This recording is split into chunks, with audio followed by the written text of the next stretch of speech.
Igitabo cy'imigani igice cya 10. Imigani ya Salomo. Umwana w'umunyabwenge anezeza se, ariko umwana upfapfana ababaza nyina. Ubutunzi bubi ntacyo bumara, ariko gukiranuka kudukiza urupfu. Uwiteka ntazemera ko umukiranutsi yicwa n'inzara, ariko ahakanira abanyabyaha ibyo bararikira. Ukoresha ukuboko kudeha azakena, ariko ukuboko k'umunyamwete gutera ubukire.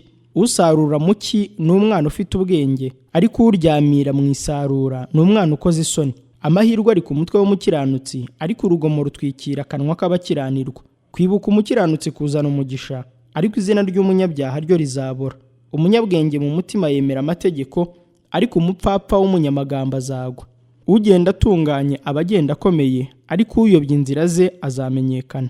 Uwicanirana amaso atera umubabaro, kandi umupfu w'umunyamagambo azagwa. Akanwa k'umukiranutsi ni isoko y'ubugingo, ariko urugomo rupfuka umunwa w'abanyabyaha. Urwangano rubyutsa intonganya, ariko urukundo rutwikira ibicumuro byose. Ku munwa w'ujijutse haboneka ubwenge, ariko ibitugu by'udafite umutima bihanishwa inkoni. Abanyabwenge bikoranyiriza kumenya, ariko akanwa k'umupfapfa ni akaga karimbura vuba. Ubutunzi bw'umukire bumubera umudugudu ukomeye, ibitsemba abatindi ni ubukene bwabo. Umurimo w'umukiranutsi werekeye ku bugingo, inyungu z'umunyabyaha zerekeye ku byaha. Uwitondera ibihuguzwa ari mu nzira y'ubugingo, ariko uwanga gucyahwa arayoba. Uhisha urwango ni umunyamunwa uryarya, kandi ubeshyera undi aba ari umupfu. Amagambo menshi ntaburamo ibicumuro, uwirinda mu byo avuga ni umunyabwenge. Ururimi rw'umukiranutsi ni ifeza y'indobanure, umutima w'inkozi y'ibibi ni uw'umumaro muke. Umunwa w'umukiranutsi ugaburira benshi, ariko abapfapfa bapfa bazize kubura ubwenge. Umugisha Uwiteka atanga uzana ubukire, kandi nta mubabaro yongeraho. Gukora ibibi umupfapfa byita ibikino, ariko umuhanga yishimira ubwenge. Icyo umunyabyaha atinya nicyo kizamugeraho, ariko icyo umukiranutsi yifuza azagihabwa. Nk'uko serwakira ihita, niko umunyabyaha ahera, ariko umukiranutsi ni urufatiro ruhoraho iteka. Nk'uko umushari wa vino usharirira akanwa, kandi nk'uko umwotsi ubabaza amaso, niko umunyabute amerera abamutuma. Kubaha Uwiteka gutera kurama, ariko imyaka y'umunyabyaha izatuba. Kwiringira k'umukiranutsi ni umunezero, ariko icyo umunyabyaha yifuza kizahera. Uburyo bw'Uwiteka bubera abatunganya igihome, ariko ku nkozi z'ibibi ni ukurimbuka. Ntabwo umukiranutsi azanyeganyezwa, ariko abanyabyaha ntibazaba mu isi. Akanwa k'umukiranutsi kavamo ubwenge, ariko ururimi rugoreka ruzacibwa. Umunwa w'umukiranutsi uzi ibishimwa, ariko akanwa k'umunyabyaha kavuga iby'ubugoryi. Igitabo cy'imigani igice cya 11. Urugero rw'uburiganya ni ikizira ku Uwiteka, ariko ibipimisho by'ukuri biramunezeza. Iyo ubwibone buje, isoni zihera ko zikaza, ariko ubwenge bufitwe n'abicisha bugufi. Gutungana kw'abakiranutsi kuzabayobora, ariko ubugoryi bw'abariganya buzabarimbura. Ubutunzi ntacyo bumara ku munsi w'uburakari, ariko gukiranuka kudukiza urupfu. Gukiranuka k'umuntu uboneye kuzamutunganyiriza inzira, ariko umunyabyaha azagushwa n'ibyaha bye. Gukiranuka kw'abatunganye kuzabarokora, ariko abariganya bazategwa no kugira nabi kwabo.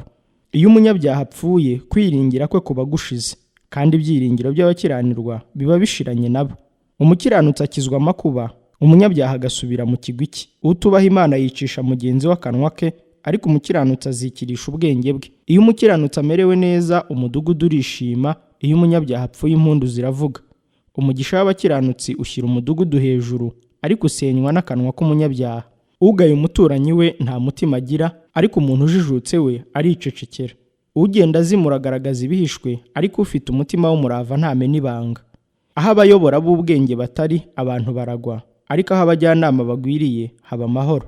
Uwishingira uwo atazi bizamubabaza, ariko uwanga kwishingira aba amahoro. Umugore ugira ubuntu ahorana icyubahiro, kandi abagabo b'abanyamaboko babona ubutunzi. Umunyambabazi agirira ubugingo bwe neza, ariko umunyamwaga ababaza umubiri we. Umunyabyaha ahabwa ibihembo by'ibishukano, ariko ubiba gukiranuka azabona ibihembo by'ukuri. Ukomeye mu byo gukiranuka azahabwa ubugingo, kandi ukurikirana ibibi aba yishakiye urupfu. Abafite umutima w'ubugoryi ni ikizira ku Uwiteka, ariko anezezwa n'abagenda batunganye. Ni ukuri rwose umunyabyaha ntazabura guhanwa, ariko urubyaro rw'umukiranutsi ruzakizwa. Umugore w'uburanga bwiza utagira umutima ni nk'impeta y'izahabu ikwikirwa mu mazuru y'ingurube. Ibyo umukiranutsi yifuza ni ibyiza bisa, ariko ibigenewe umunyabyaha ni uburakari. Hari umuntu utanga kwiragiza, nyamara akarushaho kunguka, kandi hari uwimana birenze urugero, ariko we bizamutera ubukene gusa. Umunyabuntu azabyibuha, kandi uvomera abandi nawe azavomerwa. Uwimana amasaka azavumwa na rubanda, ariko umugisha uzaba kuyabagurira. Ugira umwete wo gushaka ibyiza aba yishakiye gukundwa, ariko ushaka kugirira abandi nabi izamugaruka.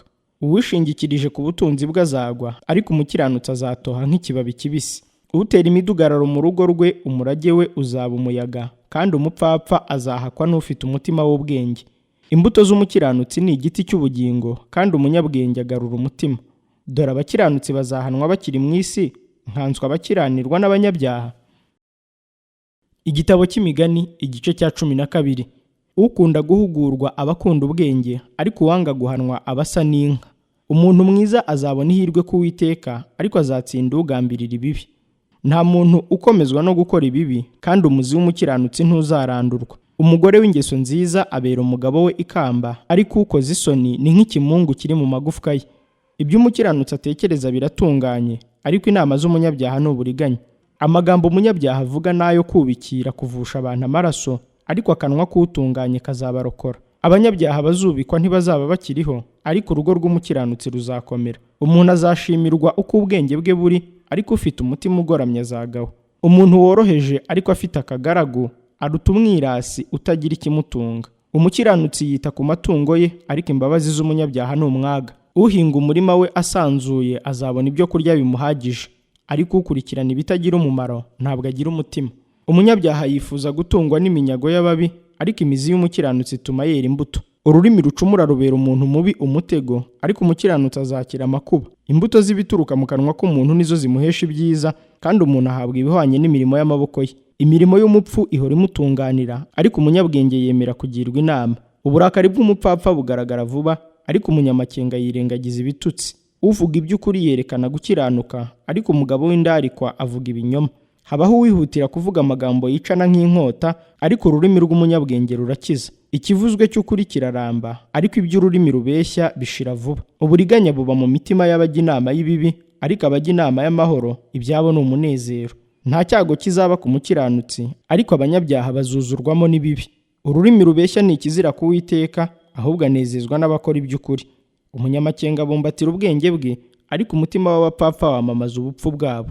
Ukuboko k'umunyamwete kuzatwara, ariko ukuboko k'umunyabute kuzakoreshwa uburetwa. Amaganya yo mu mutima atera umuntu akiyumviro, ariko ijambo ryiza risusurutsa uwo mutima.